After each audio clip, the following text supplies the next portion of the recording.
అక్షర office work complete చేసి ఇంటికి పోవడానికి సమాయత్తమవుతుంది. అప్పటికే దాదాపు ఆఫీస్ చాలా వరకు ఖాళీ అయింది.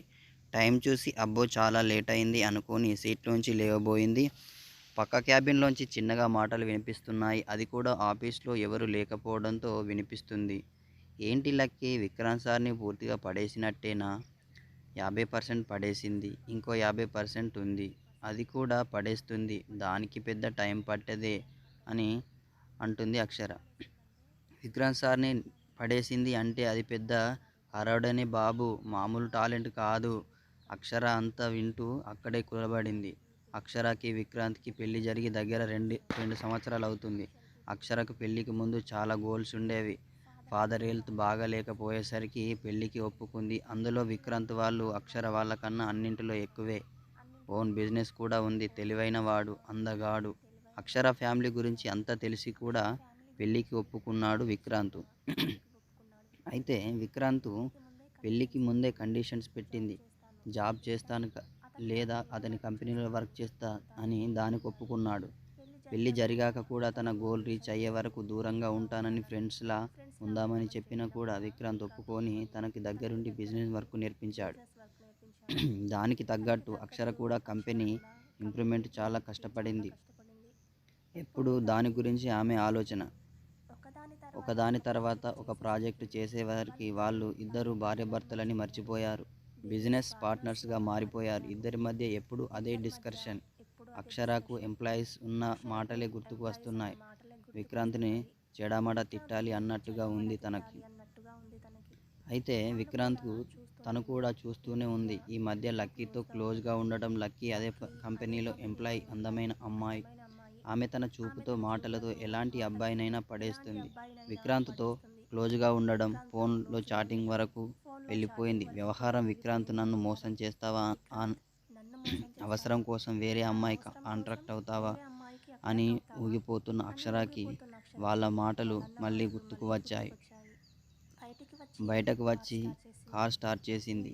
ఇంటికి వెళ్తే అక్షర తల్లి ఆమె కోసం వెయిట్ చేస్తూ కనిపించింది. ఏంటి ఇంత లేటు? నేను వెళ్ళాలి చెప్పా కదా.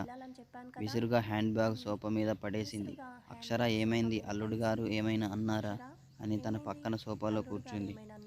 అమ్మ, విక్కీ వేరే అమ్మాయితో క్లోజ్గా ఉంటున్నాడు, అందుకే నాకు నచ్చట్లేదు. ఏం చేద్దామమ్మా అని అంటున్నది. ఆఫీస్ అంతా అదే అనుకుంటున్నారు. నేను చూసా.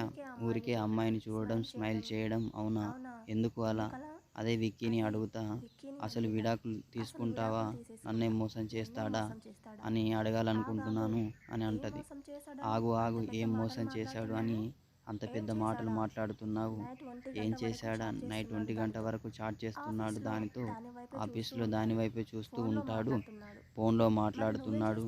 మరి నువ్వేం చేస్తున్నావు? నైట్ 12 వరకు వర్క్ చేస్తున్నావు. ఎప్పుడు ఈ ఆఫీస్ బట్టలు వేసుకుంటున్నావు. అందుకే మాట్లాడిన ఆఫీస్ పనుల గురించి మాట్లాడతావు. ఓ భార్యగా ఉందా నీ బిహేవియర్ అమ్మ అంది అక్షర గట్టిగా. అవునే అమ్మని అడుగుతున్నాను. నేను వచ్చి 10 రోజులయ్యిందే. మీ ఇద్దరిని గమనిస్తూనే ఉన్నా. అసలు భార్యాభర్తలుగా లేనే లేరు. నేను కంపెనీ కోసం కష్టపడుతున్నా కదా అమ్మా. కంపెనీ కోసం కష్టపడితే భర్తను మర్చిపోతావా? ఎవరు అడిగారే నిన్ను? అతను అడిగాడా చెప్పు. ఇంకో విషయం, నువ్వు నీ స్వార్థం కోసం పెళ్లి చేసుకున్నావు, మర్చిపోకు. అతనికి చేతకాక తెలియలేదా? కొత్తగా నువ్వు చేసేదేంటి?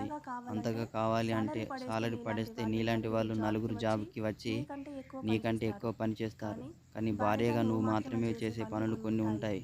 అవి ఎవరు చేయలేరు. ఎంత డబ్బు ఇచ్చినా అవి కేవలం భార్యకు మాత్రమే సొంతమైనవి. తల దించుకుని అక్షర, అసలు మీ మధ్య ఏమైందని జరిగింది? భార్యాభర్తలుగా కలిసి కాపురం చేస్తున్నారా అడిగింది తల్లి. చిన్నగా తొలి అడ్డంగా ఊపింది అక్షర. ఇలా చేస్తే ఎలా అమ్మా? భర్తకు భార్యలా చూడాలి. సిగ్గుండాలి నీకు. పెళ్లి జరిగి 2 సంవత్సరాలు అవుతుంది. నీ మొగుడు కాబట్టి ఉన్నాడు. వేరే ఎవరైనా అయితే ఎప్పుడో తన దారి తను చూసుకునేవాడు. ఇప్పటికైనా అతన్ని చెయ్యి జారనివ్వకే. అతనిలో భార్యవి నువ్వు. అసలు అతను ఏం తప్పు చేశాడని? నీదే మొత్తం తప్పు. అతనికి కావాల్సిన ప్రేమని అందించు. భార్యగా అతని బాధ్యత. నువ్వు ఎంత పెద్ద పొజిషన్లో ఉన్నా నీ పక్కన భర్త లేకపోతే నీకు విలువ ఉండదమ్మా. ఆలోచించు అని అమ్మ చెప్పింది. భార్యగా నువ్వు చేయాల్సింది నువ్వు చెయ్యి. అప్పుడు నీకే అర్థమవుతుంది నీ భార్య ఎంత మంచివాడని. నీ భర్త ఎంత మంచివాడని. సరే ఇంక నేను వెళ్తా అని లేచింది. అమ్మ ఈరోజు ఉండమ్మా అంది అక్షర. లేదమ్మా ఇప్పటికి వచ్చి 10 రోజులు అవుతుంది. మీ నాన్నని ఒంటరిగా వదిలి వచ్చాను. అయినా ఇబ్బంది పడతారు, వెళ్ళాలి అంది. అక్షర తన తల్లిని కారులోనే ఎక్కించుకొని బస్టాప్లో దించింది. బస్టాప్లో దించి ఇంటికి వచ్చేసింది. అక్షర ఆలోచనలో పడింది. నిజమే అమ్మ చెప్పినట్లు నేను చేసింది తప్పే. నా స్వార్థం చూస్తున్నాను, కానీ విక్కీ గురించి ఆలోచించలేదు. విక్కీ నా కోసం చాలా చేశాడు. ఇంకా లేట్ చేయకూడదు అనుకుంది అక్షర. విక్కీ నైట్ ఎప్పుడో వచ్చాడు. అక్షర నిద్ర లేవడం లేదు. కళ్ళు మూసుకుంది. పక్కన విక్కీ నిద్రపోతున్నాడు. విక్కీని లేపింది అక్షర. ఏం చేస్తున్నారు? పడుకున్నారా లేదా? ఏం చేయాలి అని ఆలోచిస్తూ ఏమీ అర్థం కాక గట్టిగా అరిచింది. ఆ అరుపులకు విక్కీ లేచాడు. అక్షర ఏమైందని అడిగాడు. ఏమీ లేదు, ఏదో కల వచ్చింది, వాటర్ బాటిల్ ఇవ్వండి అని వాటర్ బాటిల్ తీసుకుంది అక్షర. అక్షర ఆర్ యు ఓకే అని అడిగింది. అడిగితే నేను చాలా బాగానే ఉన్నాను. విక్కీ మళ్ళీ నిద్రపోతాడు. అక్షరం మెల్లగా విక్కీ దగ్గరికి జరిగి అతని చుట్టూ చేతులు వేసి పడుకుంది. విక్కీ లేచాడు. అక్షర ఎప్పుడు అలా చేయలేదు. ఏంటి అక్షర ఏమైందిరా అని అడిగాడు. భయంగా ఉంది విక్కీ, ఇలా పట్టుకొని నిద్రపోతా అంది. సరే పట్టుకో అని విక్కీ అన్నాడు. విక్కీకి కొత్తగా వింతగా ఉంది అక్షర ప్రవర్తన. సరే అన్నాడు. అక్షర లేవలేదు. ఏంటి నువ్వు ఆఫీస్కి లేట్ అవుతుంది, ఈరోజు నేను రావడం లేదు విక్కీ. ఏంటి అన్నాడు విక్కీ ఒకంత షాక్తో. అసలు అక్షర జాయిన్ అయినప్పటి నుంచి ఒక్క లీవ్ కూడా పెట్టలేదు, అలాంటిది ఈరోజు రాను అంటుంది. ఏదో సంథింగ్ ఈజ్ స్పెషల్ అని అనుకున్నాడు విక్కీ.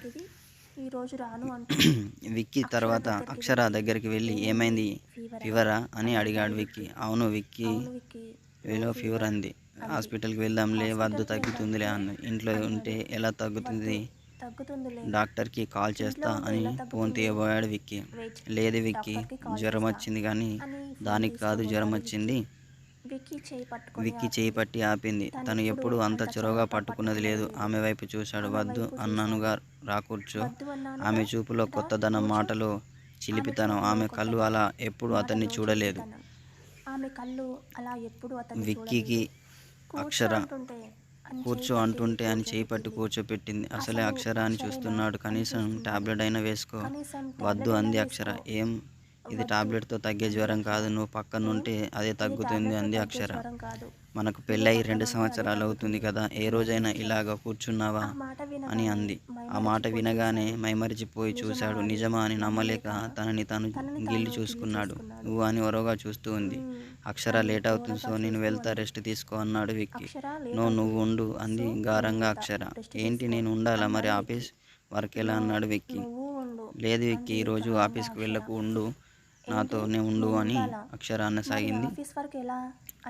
ఈ మాట వినగానే మైమర్చిపోయి ఉండు అని ఫోన్ తీసుకుని ఆఫీస్లో ఉన్న రంగి అనే మేనేజర్కి కాల్ చేసింది. హలో సార్ చెప్పండి. సార్ కాదు మేడం, నేను రావడం లేదు అని చెప్పసాగింది.